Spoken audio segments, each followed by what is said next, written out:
જય શ્રી કૃષ્ણ વિદ્યાર્થી મિત્રો, કેમ છો? બધા મજામાં ને? સરસ, વેરી ગુડ. તો ચાલો મિત્રો, આજથી નવા પાઠની શરૂઆત કરી. ચેપ્ટર નંબર 8મું, ગ્રેવિટેશન, એટલે કે ગુરુત્વાકર્ષણવાળું ચેપ્ટર.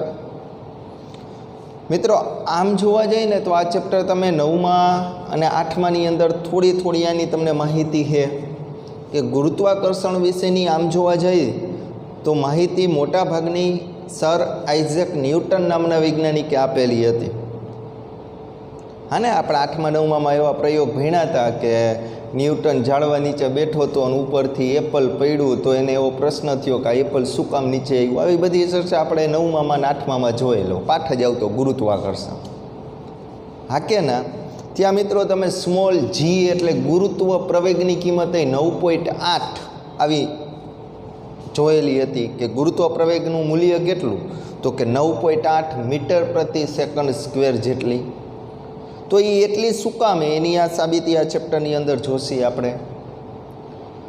તો મિત્રો, આમાં ચેપ્ટર જોવા જાય તો આ ચેપ્ટરનો જ કન્સેપ્ટ તમારે 12માની અંદર બાળકો એક ચેપ્ટર આવે, સ્થિત વિદ્યુત સ્થિતિમાન અને કેપેસિટન્સ. આવું એક ચેપ્ટર આવશે 12મામાં, બીજું ચેપ્ટર.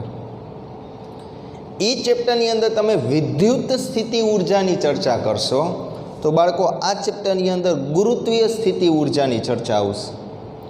બંનેના કન્સેપ્ટ એક જ છે. અહીંયા દળને આધારિત આપણે સમજવાનું છે. અને 12મામાં જે બીજું ચેપ્ટર આવે ને વિદ્યુત સ્થિતિ ઉર્જા, એમાં આપણે વિદ્યુત ભારને આધારિત સ્થિતિ ઉર્જા સમજવી. તો મારો કહેવાનો મતલબ સામ્યતા બેયની સમાન જ રહેશે. આમાં દળની વાત આવશે, 12મામાં વિદ્યુત ભારની વાત આવશે. એટલે આમ જોવા જાય તો આ પાઠનું ઘણું બધું મહત્વ છે. નીટમાં આમાંથી 2 MCQ પૂછાઈ શકે. એક તો પાઠય નાનો છે, પાઠય હાવ નાનો જ છે. અને નીટમાં 2 MCQ પૂછાય તો વ્યવસ્થિત રીતે થિયરી સાથોસાથ કરતા જાઓ તમે. વચ્ચે આપણે MCQના લેક્ચર જોઈ ને લાસ્ટમાં આ ચેપ્ટરમાંથી પૂછાયેલા નીટ અને જીના MCQ જોઈ તો તમને ખ્યાલ આવી જાય આ ચેપ્ટરનો કે આમાંથી કેવા પ્રકારના MCQ પૂછાઈ શકે. હા કે ના? તો વ્યવસ્થિત રીતે કમ્પ્લીટ, બરાબર. જો હવે આ 8મું ચેપ્ટર ભણીને મિત્રો, પછી આપણે આના પછી નેક્સ્ટ એક 11માના બીજા સેમની અંદર 2 ચેપ્ટર છે. એ નીટ અને 12મા માટે ખાસ ઉપયોગી છે. ચેપ્ટરના નામે દોલન અને તરંગો. મિત્રો, એ 2 ચેપ્ટર એ 12માની અંદર ખાસ યુઝફુલ છે. તો આપણે આ ચેપ્ટર પતે પછી એ 2 ચેપ્ટર લેશી, દોલન અને તરંગો. કહેવાનો મતલબ આપણે 11માની અંદર જે ચેપ્ટર મહત્ત્વના છે 12માની અંદર એ પહેલાં આપણે સ્ટાર્ટ કર્યા છો. માપનવાળું ચેપ્ટર એ બાળકો આપણે પૂરું કર્યું તો તમને ખ્યાલ છે માપનનો ઉપયોગ જોવો જોઈએ. તમે જેટલા પાઠ ભણ્યા ને એમાં બધે ઉપયોગ આવ્યો ને આવો જ ઉપયોગ બાળકો 12મામાં આવવાનો છે. આ જ રીતે ચેપ્ટર 3 હતું સુરેખ પથ પર મિકેનિક્સ. એ મિકેનિક્સવાળું પાઠ હતો, તમે જોયો. ચેપ્ટર 5મું ભણ્યા ગતિના નિયમ, એમાં એના સમીકરણ આવ્યા. કાર્ય ઉર્જા પાવર આપણે હમણાં જ પૂરો કર્યો, એમાંય જો ચેપ્ટર 3ના અચળ પ્રવેગી ગતિના ઓલા 3 સૂત્રનો ઉપયોગ આવે જ છે. તો એ ચેપ્ટર એ ઉપયોગી. હા ને? પછી ઓલું સદિશવાળું ચેપ્ટર એ મિત્રો, તો એ ખાસ ઉપયોગી. એ દિશા ક્યારે દર્શાવી, કોઈ પણ 2 સદિશનો ગુણાકાર હોય તો મળતી રાશિ અદિશ રાશિ જોઈએ. આ બધી વસ્તુ 12મામાં આવવાની જ છે. પછી કાર્ય ઉર્જા પાવરવાળામાં જોયું તો મિત્રો એમાં ઉર્જાનો જે કન્સેપ્ટ હતો એ જ 12માની અંદર આવશે, પણ અહીંયા વિદ્યુત ઉર્જા આવશે, ચુંબકીય ઉર્જાની ચર્ચા કરશી. પણ મૂળ તો ઉર્જાનો જ કન્સેપ્ટ થયો. અને મિત્રો, આ ચેપ્ટર 8મું આપણે સ્ટાર્ટ કરીએ તો આ 12માની અંદર યુઝફુલ જ છે. કહેવાનો મતલબ વ્યવસ્થિત રીતે આની ફેરબુક બનાવતા જાઓ. અલગ બનાવવાની જરૂર નથી. તમે જે ફેરબુક ચેપ્ટર 6 પૂરું કર્યું તો અહીંયાથી જ કન્ટિન્યુ આ ચેપ્ટર 7 આ 8મું કન્ટિન્યુ આપી દેવાનું. અલગ અલગ બુક બનાવવાની આપણે જરૂર નથી. પણ તમે જે કરો એ પરફેક્ટ બધું લખતું રહેવાનું છે. Okay, done. તો સૌ પ્રથમ આમ જોવા જઈએ ને મિત્રો તો ગુરુત્વાકર્ષણની માહિતી ટોલેમી નામના વૈજ્ઞાનિકે આપી હતી. કયા વૈજ્ઞાનિકે? ટોલેમી નામના વૈજ્ઞાનિકે. આ ટોલેમી નામનો વૈજ્ઞાનિક હતો ને ગ્રીસ નામના દેશનો હતો. સૌ પ્રથમ માહિતી ટોલેમી નામના વૈજ્ઞાનિકે આપી હતી. આ ટોલેમી નામનો વૈજ્ઞાનિક છે ને મિત્રો, એ ગ્રીસ નામના દેશનો હે.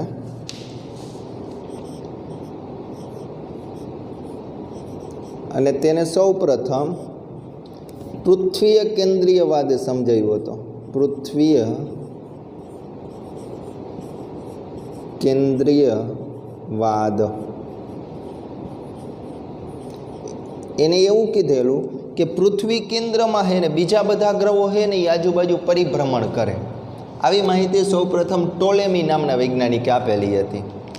ત્યારબાદ મિત્રો એક બીજો વૈજ્ઞાનિક આવ્યો, આર્યભટ્ટ.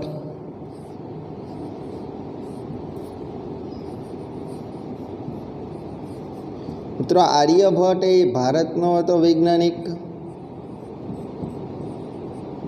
અને આ ભાઈએ સૂર્ય કેન્દ્રીયવાદની સમજૂતી આપી. સૂર્ય કેન્દ્રીયવાદની સમજૂતી આપી.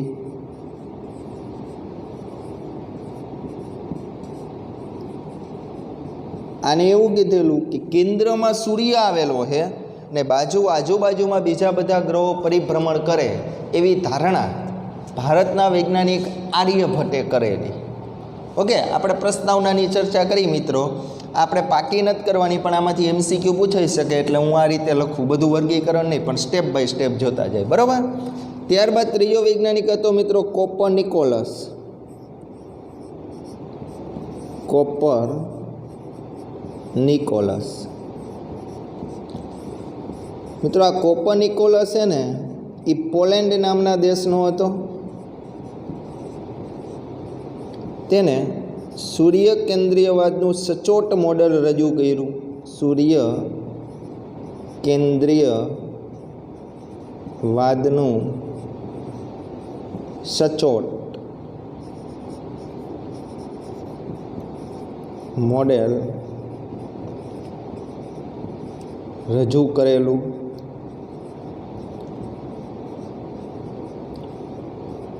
ઓકે. ત્યારબાદ મિત્રો ચોથો વૈજ્ઞાનિક આવ્યો ગેલેલિયો. ચોથો વૈજ્ઞાનિક ગેલેલિયો.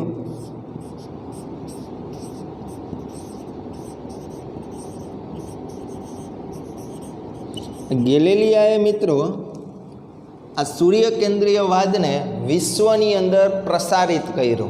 એના લેક્ચર આપીને એને સમજાયું. તેને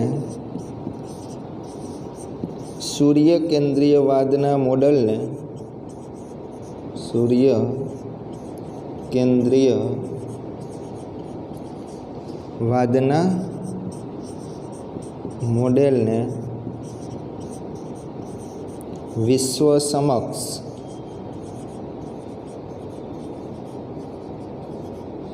લેક્ચર દ્વારા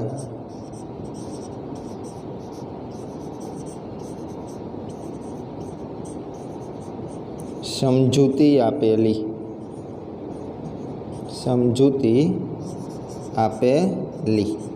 ઓકે, ડન. તો સહેલું જ છે. ટોલેમીએ શું આપ્યો? પૃથ્વીય કેન્દ્રીયવાદ આપ્યો. આર્યભટ્ટ નામના વૈજ્ઞાનિકે સૂર્ય કેન્દ્રીયવાદની ચર્ચા કરી. ત્યારબાદ કોપરનિકોલસ આવ્યો, એને સૂર્ય કેન્દ્રીયવાદનું સચોટ મોડલ આપ્યું. ગેલેલિયો આવ્યો.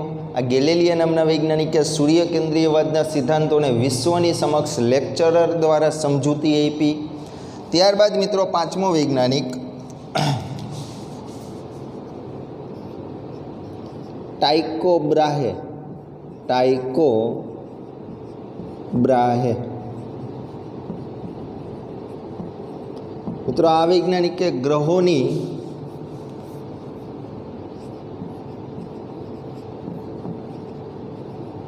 સમજૂતી આપેલી.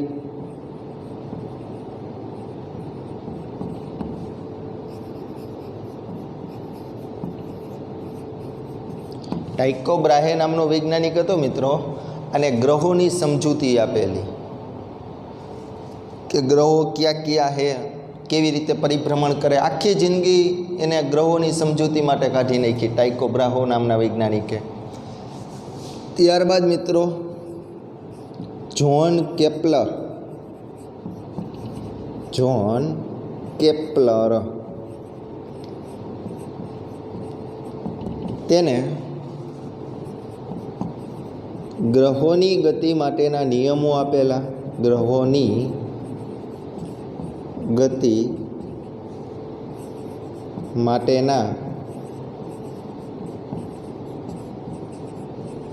નિયમો આપેલા. મિત્રો આ જ્હોન કેપ્લર નામનો વૈજ્ઞાનિક હતો ને, એને ગ્રહોની ગતિ કેવી રીતે થાય એના માટેના નિયમ આપ્યા હતા. 3 નિયમ છે. એ આપણે આના પછીના લેક્ચરમાં, એટલે કે આજના લેક્ચરમાં જોશી કે કેપ્લરે આપેલા 3 નિયમ ખાસ સમજવા જેવા. ને લાસ્ટમાં ન્યૂટન તેને ગુરુત્વાકર્ષણના સિદ્ધાંતની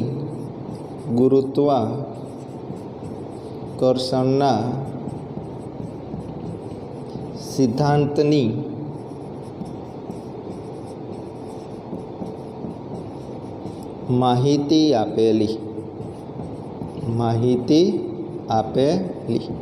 કે ડન. તો મિત્રો આ 7 વૈજ્ઞાનિકે ક્રમમાં યાદ રહીએ તો સારી વાત. એ પ્રસ્તાવના એટલે આમ ગોખવાની નથી, ખાલી સમજવાની. એ લાસ્ટ એકવાર ફટાફટ બોલી જાઉં.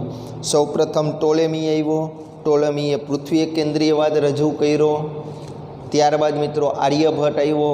આર્યભટ્ટે સૂર્ય કેન્દ્રીયવાદ સમજાવ્યો. સૂર્ય કેન્દ્રીયવાદનો મતલબ શું? સૂર્યમાં કેન્દ્ર છે અને આ સૂર્ય એ કેન્દ્ર ઉપર એને આજુબાજુ બીજા ગ્રહો પરિભ્રમણ કરે. આવી માહિતી સૌપ્રથમ આર્યભટ્ટે આપેલી.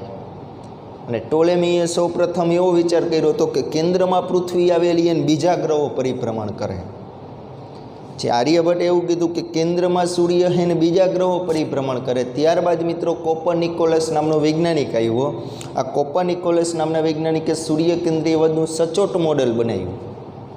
ગેલેલિયો આવ્યો ને મિત્રો, એને આ મોડેલને વિશ્વ સમક્ષ લેક્ચરર દ્વારા સમજૂતી આપી કે ખરેખર આવું છે.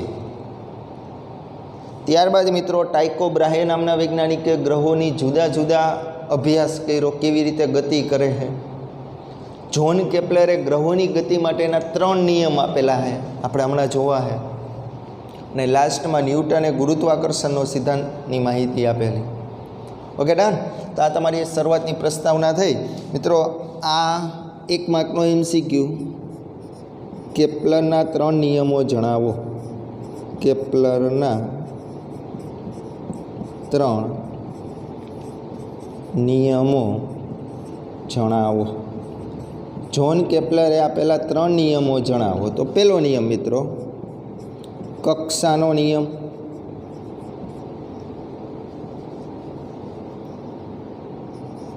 પ્રથમ નિયમ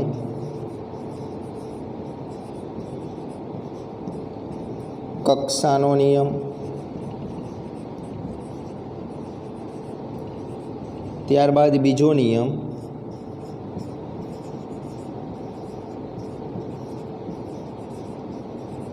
ક્ષેત્રફળનો નિયમ.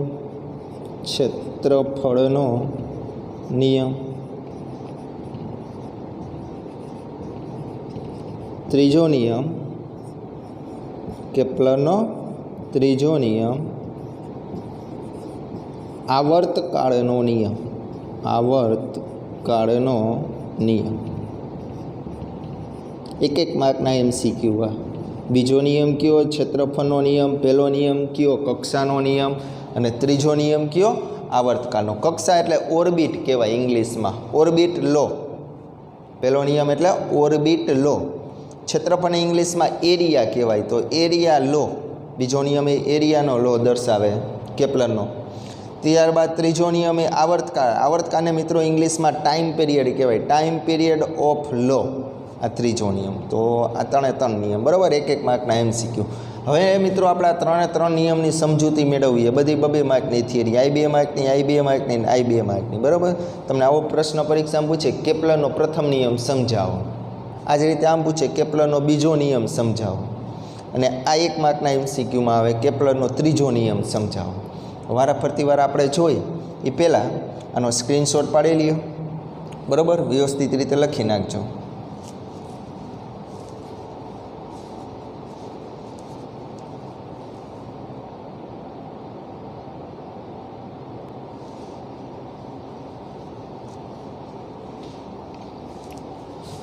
ચાલો ડન, સરસ.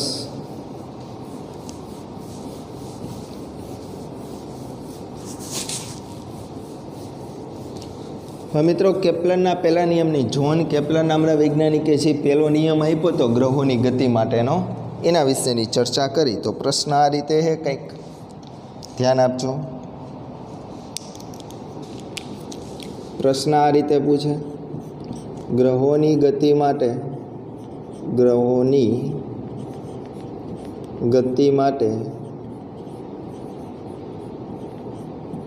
કેપ્લરનો પ્રથમ નિયમ સમજાવો. કેપ્લરનો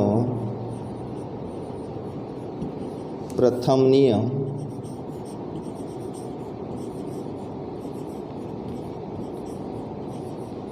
સમજાવો. ઓકે, 2 માર્કનો પ્રશ્ન, ખાસ સમજવા જેવું. ગ્રહોની ગતિ માટે કેપ્લરનો પ્રથમ નિયમ સમજાવો. કોઈ પણ ગ્રહ મિત્રો એવી લંબવૃત્તીય કક્ષામાં જ પરિભ્રમણ કરે, કોઈ પણ ગ્રહ એવી લંબવૃત્તીય કક્ષામાં જ પરિભ્રમણ કરે કે જેથી તેના કોઈ એક કેન્દ્ર ઉપર મિત્રો સૂર્ય આવેલો હોય.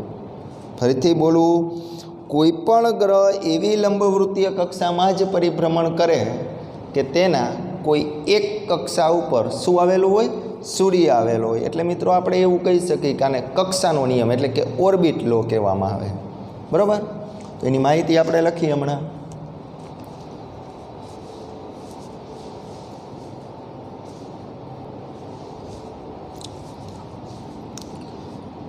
તો મિત્રો નિયમ લખી, કોઈ પણ ગ્રહ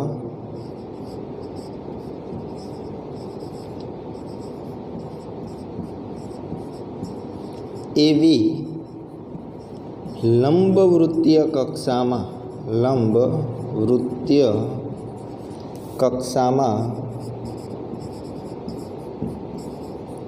પરિભ્રમણ કરે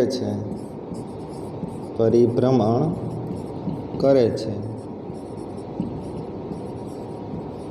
કે જેના કેન્દ્ર પર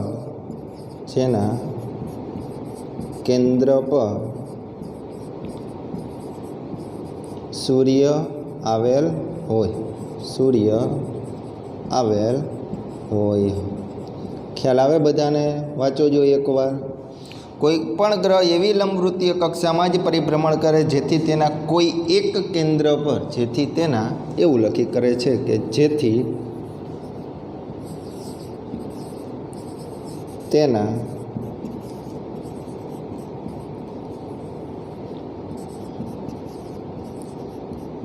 કોઈ એક કેન્દ્ર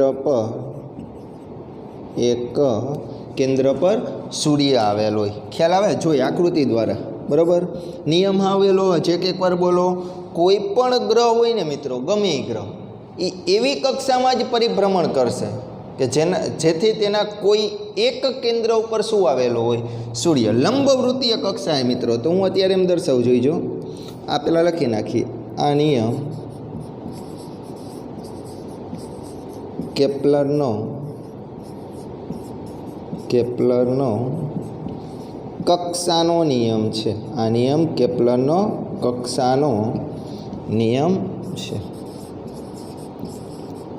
ઓકે, આકૃતિ જુઓ મિત્રો, લંબવૃત્તીય કક્ષા દર્શાવવાની. બરાબર? આવું નિરાતે સમજવાનું, આપણે કાંઈ ઉતાવળ નથી. બરાબર?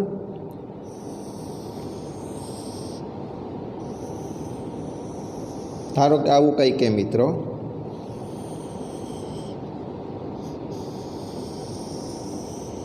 શું કે મિત્રો, કોઈ પણ ગ્રહ એવી લંબવૃત્તીય કક્ષામાં પરિભ્રમણ કરે જેથી તેના કોઈ એક કેન્દ્ર ઉપર શું આવેલો હોય? સૂર્ય.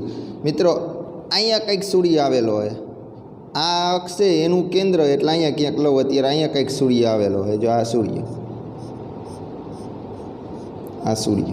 અત્યારે આ દર્શાવ્યું હોય, મેં શું દર્શાવ્યો? સૂર્ય. ખ્યાલ આવે ને? સમજાય ને બધાને? આ જે મિત્રો અક્ષ છે ને, આ ઊભી અક્ષ, આને લઘુ અક્ષ કહેવાય. લઘુ અક્ષ. અને મિત્રો આ જે ને અત્યારે આ દર્શાવી ઊભી લીટી, એને ગુરુ અક્ષ કહીશી આપણે. શું કહીશી? ગુરુ અક્ષ. સમજો, હાવ હેલું એ લઘુ અક્ષ અને શું કહેવાય? ગુરુ અક્ષ, અથવા આને દીર્ઘ અક્ષય કહેવાય. આપણે આવો શબ્દ વાપરશું, દીર્ઘ અક્ષ. દીર્ઘ અક્ષ આ લઘુ અક્ષ અને આ કઈ દીર્ઘ અક્ષ. ખ્યાલ આવે? પછી મિત્રો સૂર્ય અહીંયા આવેલો હોય, અત્યારે સૂર્ય અત્યારે અહીંયા આવેલો, ધારો કે અહીંયા ગ્રહ પરિભ્રમણ કરે, અહીંયા કોઈ એક ગ્રહ હે, અત્યારે પરિભ્રમણ કરે ને એ કોઈ એક ગ્રહ હે, પ્લાનેટ હે, પ્લાનેટ એટલે ગ્રહ. આ ગ્રહ એક ગતિ કરે. જ્યારે મિત્રો આ ગ્રહ સૂર્યની નજીક હોય ત્યારે અહીંયા નજીક હોય ને આવા બિંદુને મિત્રો આપણે નામ આપીએ સૂર્ય નીચ બિંદુ કહેશે. સૂર્ય નીચ બિંદુ. અને જ્યારે મિત્રો ગ્રહથી સૂર્ય દૂર આવેલો હોય અને સૂર્ય ઉચ્ચ બિંદુ કહેશે આપણે. શું કહેશે? સૂર્યોચ્ચ બિંદુ. સૂર્યોચ્ચ બિંદુ. જો નિરાતે એક વખત આકૃતિ પહેલાં જોઈ લો, બધી રચના શું આપેલી એ નિરાતે જો ખ્યાલ આવી જાય એવું હે. આ લઘુ અક્ષ આટલું યાદ રાખો, આ દર્શાવી દીર્ઘ અક્ષ, આખી અહીંથી અહીં સુધી દીર્ઘ અક્ષ. આટલો ભાગ બોલું ને મિત્રો તો આને અર્ધ દીર્ઘ અક્ષ બોલાય. આટલો ભાગ બોલું ને તો આને શું બોલાય? અર્ધ દીર્ઘ અક્ષ. હા ને, નામ આપી દઈએ આપણે મિત્રો, આ એ, આ બી, આ સી અને આ ડી, આવા નામ આપી દઈએ. એ, બી, સી અને ડી જોઈ લઈએ. તો આપણે નિયમ શું છે? કોઈ પણ ગ્રહ એવી લંબવૃત્તીય કક્ષામાં જ પરિભ્રમણ કરે કે જેથી તેના કોઈ એક કેન્દ્ર ઉપર શું આવેલો હોય? સૂર્ય. હા ને મિત્રો, આને મારે બી ડી દર્શાવ્યું યા બી અને ડી, આ બી અને ડી, તો આને હું આવું કઈ લઘુ? લઘુ અક્ષ. લઘુ અક્ષ ફાવે ને? પછી મિત્રો આ સી એ હે એના આ રીતે દર્શાવી દઉં, દીર્ઘ અક્ષ. દીર્ઘ અક્ષ જોઈ લઈએ. ફાવે? સિમ્પલ. અમારે આ બેની વ્યાખ્યા લખી, સૂર્ય નીચ બિંદુ કોને કહેવાય? સૂર્યોચ્ચ બિંદુ કોને કહેવાય? તમને બધાને આવડે. સૂર્યની નજીકના બિંદુને, સૂર્યની નજીકના બિંદુને સૂર્ય નીચ બિંદુ કહેવાય અને સૂર્યની દૂરના બિંદુને સૂર્યોચ્ચ બિંદુ કહેવાય. બિંદુ એટલે શું? ગ્રહ. સૂર્યની નજીકના બિંદુને સૂર્યોચ્ચ, સૂર્ય નીચ બિંદુ લખી નાખી ડેફિનેશન. સૂર્યની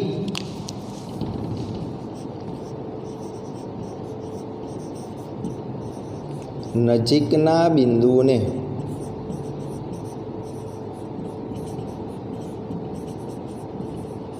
સૂર્યો ફાવે ને? આપણે લખ્યું સૂર્ય નીચ બિંદુ અને સૂર્યની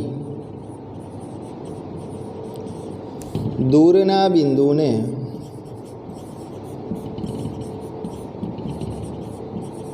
સૂર્યોચ્ચ બિંદુ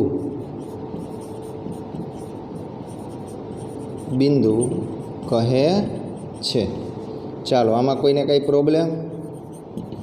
બધાને આવડી જાય એવું જ છે, જોઈ લ્યો નિરાતે. પાકું? તો અહીંયા મિત્રો આ કેપ્લરનો પ્રથમ નિયમ પૂરો. હું રિપીટ નથી કરતો, તમને આવડી જાય એવો જ છે. આકૃતિ મગજમાં બેસી ગઈ. લઘુ અક્ષ, ગુરુ અક્ષ, સૂર્ય નીચ બિંદુ, સૂર્યોચ્ચ બિંદુ. પાકું? આખી અક્ષ છે અને દીર્ઘ અક્ષ કહેવાય. અડધી હોય તો શું કહેવાય? અર્ઘ દીર્ઘ અક્ષ. ડન. ત્યારબાદ મિત્રો આગળ વધી પ્રશ્ન આ રીતે આવે, ગ્રહોની ગતિ માટે કેપ્લરના ગતિનો બીજો નિયમ. ગ્રહોની ગતિ માટે કેપ્લરના ગતિનો બીજો નિયમ. કેપ્લરના ગતિનો બીજો નિયમ સમજાવો. આવો કંઈક આપણે અત્યારે પ્રશ્ન પૂછ્યો હોય તો બીજો નિયમ શું છે? તો કે સૂર્ય અને ગ્રહને જોડતી રેખાએ, નિયમ લખીએ આપણે, સૂર્ય અને ગ્રહને જોડતી રેખાએ સમજવા જેવું છે. પછી આકૃતિ દોરી, બરાબર. સૂર્ય અને ગ્રહને જોડતી રેખાએ સમાન સમયગાળામાં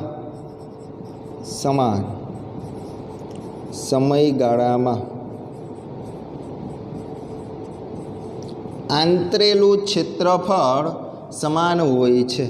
આંતરેલું ક્ષેત્રફળ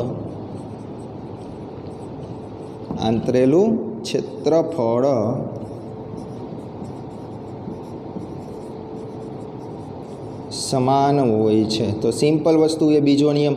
મિત્રો આ એક હેતુલક્ષીમાં નિયમ 3માંથી એક ગમે એ પૂછી શકે. આ પાઠમાંથી આવડવો જોઈએ. શું કે સૂર્ય અને ગ્રહને જોડતી રેખાએ સમાન સમયગાળામાં આંતરેલું ક્ષેત્રફળ સમાન જ હોય છે. આ નિયમને કેપ્લરનો ક્ષેત્રફળનો નિયમ કહે છે. આ નિયમને કેપ્લરનો ક્ષેત્રફળનો નિયમ કહે છે. પહેલો નિયમ કક્ષાનો નિયમ, બીજો નિયમ કયો આવ્યો મિત્રો? ક્ષેત્રફળનો નિયમ. ડન. હવે આકૃતિ જોવા જઈએ તો સિમ્પલ જ છે, તમને આવડી જાય એવી. મિત્રો લંબવૃત્તીય કક્ષા તો દર્શાવશે. હાલો, આ લંબવૃત્તીય કક્ષા જોતા રહીજો, બરાબર. આ રીતે હે મિત્રો. આ લઘુ અક્ષ, આ દીર્ઘ અક્ષ, સમજતા રહેજો. આ રીતે હે, બરાબર. અહીંયા કંઈક અત્યારે મિત્રો સૂર્ય આવેલો હોય. અહીંયા કંઈક શું આવેલો હોય? સૂર્ય. અહીંયા સૂર્ય આવેલો હોય. હવે આની અંદર મિત્રો ગ્રહ એ પરિભ્રમણ તો કરતા જશે. આની અંદર તો શું કે સૂર્ય અને ગ્રહને જોડતી રેખાએ સમાન સમયગાળામાં, મિત્રો અહીંયા અત્યારે કોઈ ગ્રહ પરિભ્રમણ કરે અને અહીંયાથી પરિભ્રમણ કરીને અત્યારે અહીંયા આવ્યો તો એના વડે ઘેરાયેલું કંઈક ક્ષેત્રફળ આટલું મળશે. એ જ રીતે ગ્રહ આગળ ગયો મિત્રો, અહીંયા પહોંચ્યો અને એ જ ગ્રહ આગળ જઈને અહીંયા પહોંચે, સમયગાળો સમાન. અહીંયા જેટલો સમય લાગ્યો ને એટલો જ અહીંયા આ બિંદુએ લાગે. તો એને જોડતી રેખા એટલે આ સમજો. હું પાછું સમજાવીશ, ધ્યાન આપજો. હવે આ ગ્રહ પરિભ્રમણ કરીને અત્યારે અહીંયા પહોંચ્યો, અહીંયાથી મિત્રો અહીંયા આવ્યો. જોડતી રેખા એટલે આવી કંઈક વસ્તુ હે. આકૃતિ નિરાતે જોજો. આ ઘેરાયેલું ક્ષેત્રફળ, એ જ રીતે આ ઘેરાયેલું ક્ષેત્રફળ, એ જ રીતે આ ઘેરાયેલું ક્ષેત્રફળ. આ શું સમજાવે? ખાસ સમજજો. આવી કંઈક આકૃતિ એ અત્યારે. આને ક્ષેત્રફળ A1 કહી દઉં, આને ક્ષેત્રફળ A2 કહી દઉં, અને આ ઘેરાયેલું ક્ષેત્રફળ એટલે ક્ષેત્રફળ A3. બરાબર. આ શું સમજાવે? આ એવું સમજાવે મિત્રો, જો અહીંયા સૂર્ય આવેલો હોય, અહીંયા શું હતો? સૂર્ય. મિત્રો ગ્રહ એ પરિભ્રમણ, આપણે શું કહીએ? સૂર્ય અને ગ્રહને જોડતી રેખાએ સમાન સમયગાળામાં આંતરેલું ક્ષેત્રફળ સમાન હોય. આ એવું સમજાવે મિત્રો કે અહીંયા કોઈ એક ગ્રહ હતો, એ પરિભ્રમણ કરીને અહીંયા પહોંચ્યો. ધારો કે મિત્રો એને 2 કલાકમાં આટલું ઘેરાયેલું ક્ષેત્રફળ, 2 કલાકમાં આટલું ઘેરાયેલું ક્ષેત્રફળ મળ્યું. તો હવે એ જ ગ્રહ આગળ જઈને અહીંયા 2 કલાક હતો મિત્રો, હવે અહીંથી અહીંયા સુધી 2 કલાક જેટલો સમય આપે તો અહીંયા જેટલું ઘેરાયેલું ક્ષેત્રફળ હે ને એટલું જ ઘેરાયેલું ક્ષેત્રફળ અહીંયા મળશે. એ ગ્રહ મિત્રો આગળ ગતિ કરીને ગયો, અહીંયા પહોંચ્યો. અહીંથી અહીંયા આવવું હોય ને તો 2 કલાક વડે ઘેરાયેલું ક્ષેત્રફળ અહીંયા 2 જગ્યાએ હતું ને એટલું જ અહીંયા મળે. તો એનો મતલબ તો એવો થયો ને મિત્રો, ક્ષેત્રફળ A1 બરાબર A2 બરાબર A3. ક્ષેત્રફળ A1 બરાબર A2 બરાબર A3. ત્રણેયનું ક્ષેત્રફળ મિત્રો કેવું મળશે? સમાન. હા ને, આવું તો આવડે. સિમ્પલ વસ્તુ એ, બરાબર. અહીંયા ગ્રહ હતા, આગળ ગયા, આવડે. હવે બીજી વાત મિત્રો કે સૂર્યની નજીક ગ્રહની ઝડપ વધુ હશે. સૂર્યની નજીક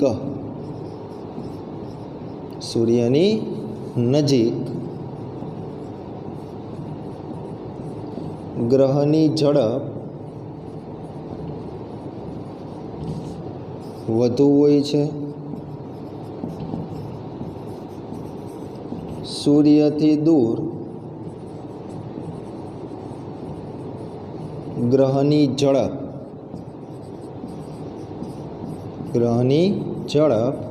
ઓછી હોય છે. ગ્રહની ઝડપ ઓછી હોય છે। ખ્યાલ આવે ને મિત્રો? આ કયો નિયમ આપણે ભણીએ? કેપ્લરનો ક્ષેત્રફળનો નિયમ, હા કે ના? બીજી વાત મિત્રો, 1 માર્કનો MCQ કે આપણે ગ્રહ સૂર્યની આસપાસ પરિભ્રમણ કરે, અહીંયા ગ્રહ હતા એ સૂર્યની આસપાસ પરિભ્રમણ કરે, એ કેના લીધે ગતિ કરે? તો કે સૂર્યના ગુરુત્વાકર્ષણ બળને લીધે। ગ્રહનું પરિભ્રમણ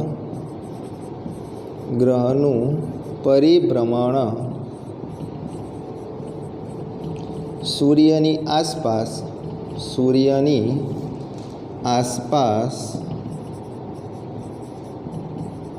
સૂર્યના ગુરુત્વાકર્ષણ બળના લીધે થાય છે। સૂર્યના ગુરુત્વાકર્ષણ બળના લીધે થાય છે। તો મિત્રો આ 1 માર્કનો MCQ કે કોઈ પણ ગ્રહ એ સૂર્યની આસપાસ પરિભ્રમણ કરે, કોઈ પણ ગ્રહ સૂર્યની આસપાસ પરિભ્રમણ કરે પણ એ કેના લીધે ગતિ કરે? તો કે સૂર્યના ગુરુત્વાકર્ષણ બળના લીધે, હા કે ના? ફાવે ને બધાને?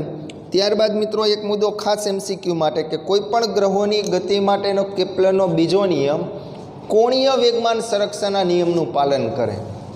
કેપ્લરના ગતિનો બીજો નિયમ, કેપ્લરના ગતિનો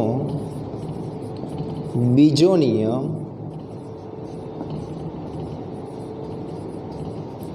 કોણીય વેગમાન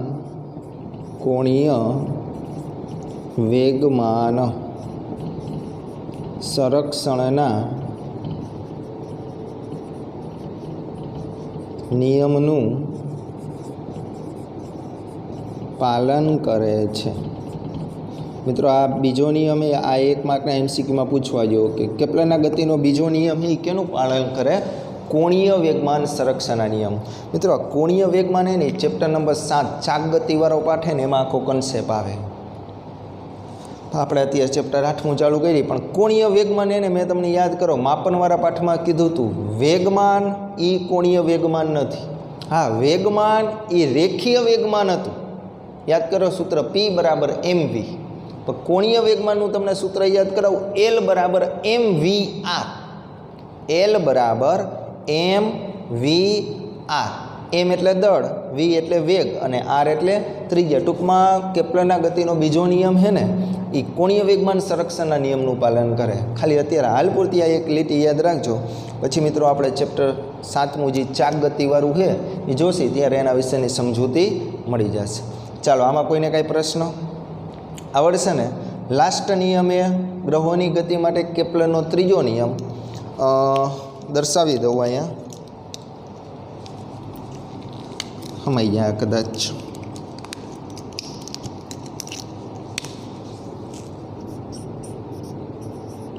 કેપ્લરનો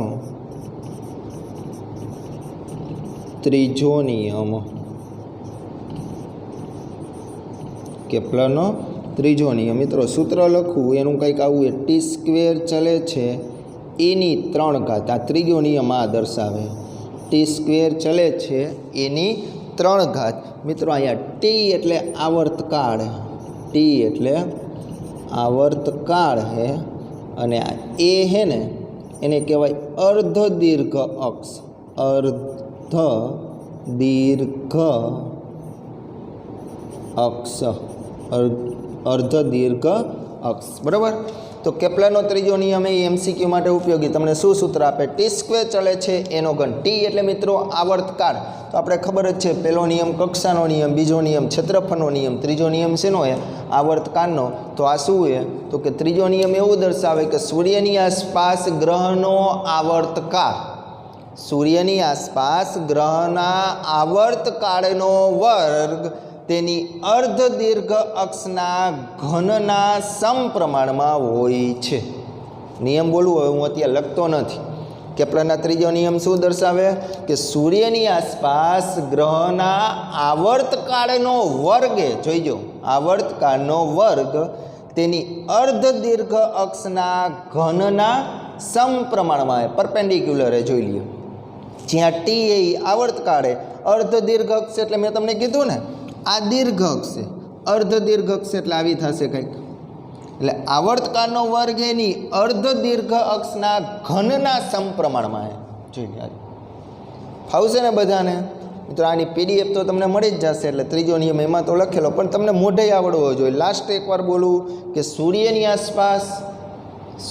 આસપાસ ગ્રહના આવર્તકાળનો વર્ગ તેની અર્ધ દીર્ઘ અક્ષના ઘનના સમપ્રમાણમાં હોય છે ઓકે ડન તો મિત્રો આ 2 માર્કની આ થિયરી 2 માર્કની ઓલો 1 માર્કનો એમસીક્યુ આ રીતે પૂછી શકે બરાબર ને આપણે વૈજ્ઞાનિકના નામ જોયા બધા કઈ માહિતી આપી આજે આટલું રાખશી નેક્સ્ટ લેક્ચરથી આપણે હવે પાઠને આગળ ધપાવશી પણ વ્યવસ્થિત રીતે આ પાઠ સાથોસાથ કરતું રહેવાનું બરાબર તમને આવા એમસીક્યુ પરીક્ષા પૂછી શકે કે કેપ્લરના ગતિનો બીજો નિયમ એ કેનું સંરક્ષણ જોવા મળે તો કે કોણીય વેગમાનનું સંરક્ષણ જોવા મળશે પછી આવો એમસીક્યુ પૂછી શકે આવર્તકાળનો વર્ગ એ ખાલી જગ્યાના સમપ્રમાણમાં તો કે અર્ધ દીર્ઘ અક્ષના ઘનના સમપ્રમાણમાં સૂર્યની નજીક ગ્રહની ઝડપ કેવી હોય તો કે વધુ હોય સૂર્યથી દૂર ગ્રહની ઝડપ કેવી હોય તો કે ઓછી હોય સૂર્યની નજીક કોઈ પણ પદાર્થ આવેલો હોય એને શું કહેવામાં આવે સૂર્ય નીચ બિંદુ સૂર્યથી દૂર કોઈ પણ પદાર્થ આવેલો હોય તેને શું કહેવાય સૂર્યોચ્ચ બિંદુ કહેવાય આવડે ને આવું બધાને તો બસ આ વસ્તુ બધી એમસીક્યુ 1 માર્કના હેતુલક્ષીમાં પૂછાઈ શકે ઓકે સારું હાલો બધા વિદ્યાર્થી મિત્રોને જય શ્રી કૃષ્ણ અને જો મિત્રો વિડીયો ગમ્યો હોય તો નીચે તમારી રીતે કોમેન્ટ દર્શાવજો ઓકે સારું હાલો જય શ્રી કૃષ્ણ ટેક કેર